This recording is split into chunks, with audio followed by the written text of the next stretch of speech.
Today's event was about the people. I understand the tech is fun, the tech is amazing, the tech is exciting, but at the end of the day, if we get the right people in a room and they start talking and collaborating, we're going to see magic happen.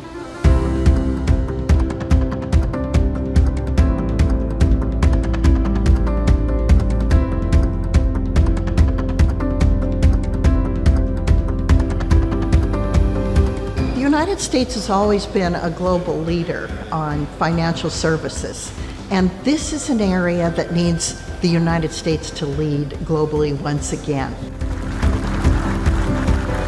I think Europe is extremely strong when it comes to regulation and to giving that regulatory clarity to the world of innovative technologies. However, America has scale and capital. And when we think about the development now for that intersection of blockchain and TradFi, it's happening here in the US. Look, I think for any country, it wants to remain at the frontier of technological developments, undoubtedly. To be quite honest, I think the US is at that frontier.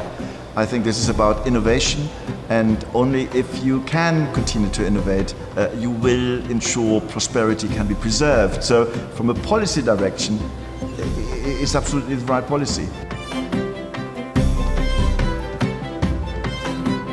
Because I have the attention of so many leaders in the blockchain area, I do have an ask. I had to come here. I wouldn't be doing my job if I didn't have an ask. Oh, there we go. We like Okay, that. so are you All right. ready? It is that I would like everyone in this audience to help make sure that not only I, but my colleagues and others understand how blockchain is used to improve everyday lives.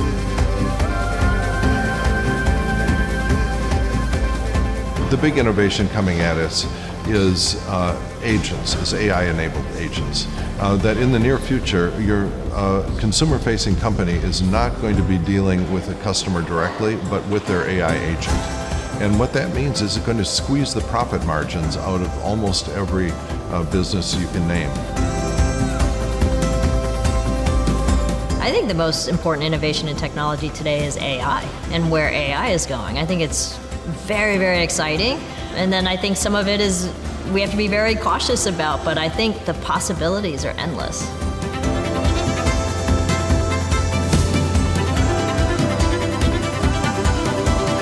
Artificial intelligence is ultimately a machine that runs on data. And blockchain technology and digital assets, their basic function is to store data. So right there you can see a natural, I'll say a natural intersection. What comes out of that?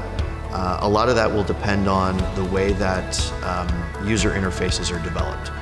Some of the most exciting things in technology, in my opinion, would be really where we see the convergence of AI, of blockchain technology, and then really the global scale of how data is coming along and bringing all of those things together.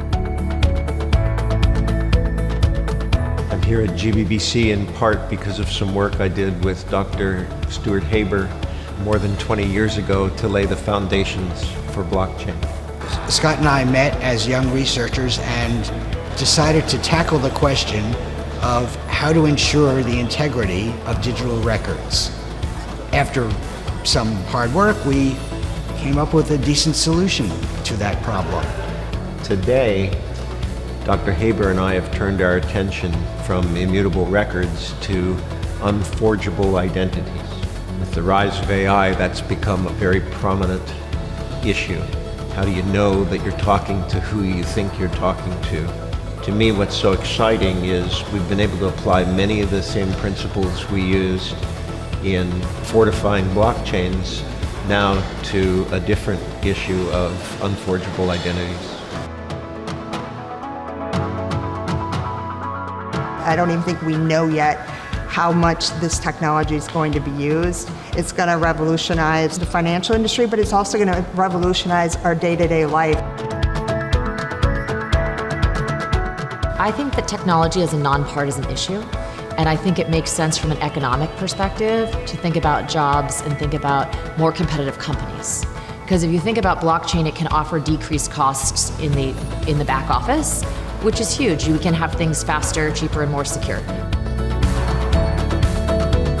eventually we're going to get to a point where we are going to use it in our daily lives, whether it's sending money, whether it's moving assets that we own, maybe our house title. We're just going to use it in so many different things, but we're never going to think about like, oh, I'm about to use a blockchain to do that. We're just going to use it.